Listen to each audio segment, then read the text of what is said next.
నెల్లూరులోని జిల్లా తెలుగుదేశం పార్టీ కార్యాలయంలో మహాత్మా గాంధీ వర్ధంతి కార్యక్రమం నిర్వహించారు. తెలుగుదేశం పార్టీ నాయకులు Kotamreddy Giridhar Reddy, AP inland waterways authority chairman doctor Z Sivaprasad, Telugu Desam party రాష్ట్ర కార్యదర్శి జెని రమణయ్య తదితరులతో కలిసి నెల్లూరు పార్లమెంటు ప్రధాన కార్యదర్శి చేజర్ల వెంకటేశ్వరరెడ్డి మహాత్మా గాంధీ చిత్రపటానికి పూలమాలలు వేసి నివాళులు అర్పించారు.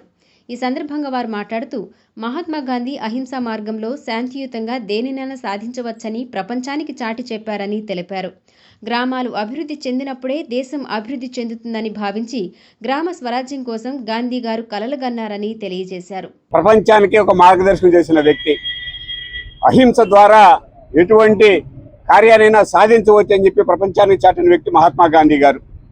గతంలో ఎక్కడైనా కూడా ఒక దేశం నుంచి ఇంకొక దేశం యుద్ధాలు చేయటం, లేదంటే రాజ్యాధికారం కావాలంటే హింస ద్వారానే వస్తాయనే పరిస్థితుల నుంచి అహింసా మార్గం ద్వారా ఏమైనా సాధించవచ్చు అని చెప్పి భారతదేశానికి స్వాతంత్రం సాధించి మహాత్మా గాంధీ గారు ప్రపంచానికి సాటి చెప్పారు, అహింస ద్వారా ఏమైనా చేయగలమని చెప్పేసి. అదేవిధంగా ఆయన చూపిన బాటలో ఈరోజు ప్రపంచం అంతా కూడా నడుస్తున్న పరిస్థితులు. అదేవిధంగా ఆయన ఆ రోజుల్లోనే 80 సంవత్సరాల క్రితమే గ్రామాల్లో అభివృద్ధి కార్యక్రమాలు ఏ విధంగా ఉండాలా, పరిసరాలు ఏ విధంగా పరిశుభ్రంగా ఉంచుకోవాలా, అదేవిధంగా మరుగుదొడ్లు ఏ విధంగా వాడాలని చెప్పి ఆ రోజే సూచిస్తే ఆ దాన్ని ఈరోజు మనందరం కూడా అమలు చేసుకునే పరిస్థితికి వచ్చాం.